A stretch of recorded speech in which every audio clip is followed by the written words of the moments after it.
بسم اللہ الرحمن الرحیم قال النبی صلی اللہ علیہ وسلم رکعت الفجر خیر من الدنیا وما فیہا۔ نبی اکرم صلی اللہ علیہ وسلم کا ارشاد مبارک ہے کہ فجر کی 2 رکعتیں دنیا و ما فیہا سے زیادہ بہتر ہیں۔ کل میرے سے فجر کی سنتیں بتانی رہ گئی تھی، ان کی فضیلت، ان کا حکم، میں نے کہا آج دوسری ویڈیو بنا کر وہ گوش گزار کر دوں۔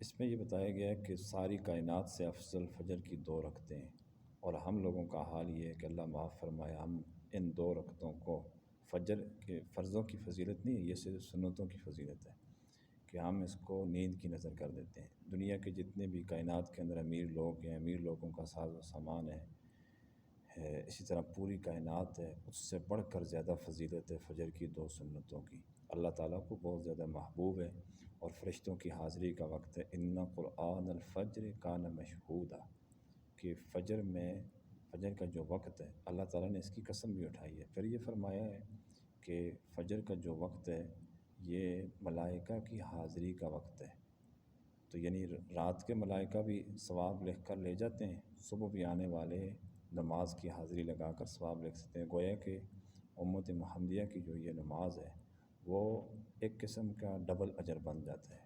تو ہم لوگ کتنے زیادہ محرومی کی طرف جا رہے ہیں۔ میں کوئی سخت لفظ اس کے لیے نہیں کہتا کہ محرومی کی طرف جا رہے ہیں، کہ فجر کی سنتیں بھی فرض بھی ہمارے سے رہ جاتے ہیں۔ پھر اس طرح سنتیں نماز سے پہلے اگر کوئی پڑھے تو یہ اس کا اجر و ثواب ہے، اگر بعد میں یہ رہ جاتی ہیں، قضا ہو جاتی ہیں، زوال سے پہلے ان کو پڑھنا ضروری ہے، زوال کے بعد پھر ان کی قضا نہیں ہے۔ لیکن اگر کسی بندے سے رہ گئی تو فجر کی نماز کے فوراً بعد فقہ حنفی کے مطابق نہیں پڑھ سکتا، کیونکہ یہ نفل ہو جاتی ہے، تو فجر کے بعد کوئی نفل جائز نہیں ہے۔ صاحب ہدایہ فرماتے ہیں لِأَنَّهُ يَبْقَى نَفْلًا مُطْلَقًا، فجر کی سنتیں جب فوت ہو جائیں اپنے وقت سے تو وہ بعد میں نفل رہ جاتی ہیں، تو فجر کے فوراً بعد اشراق تک کوئی نفل جائز نہیں ہے۔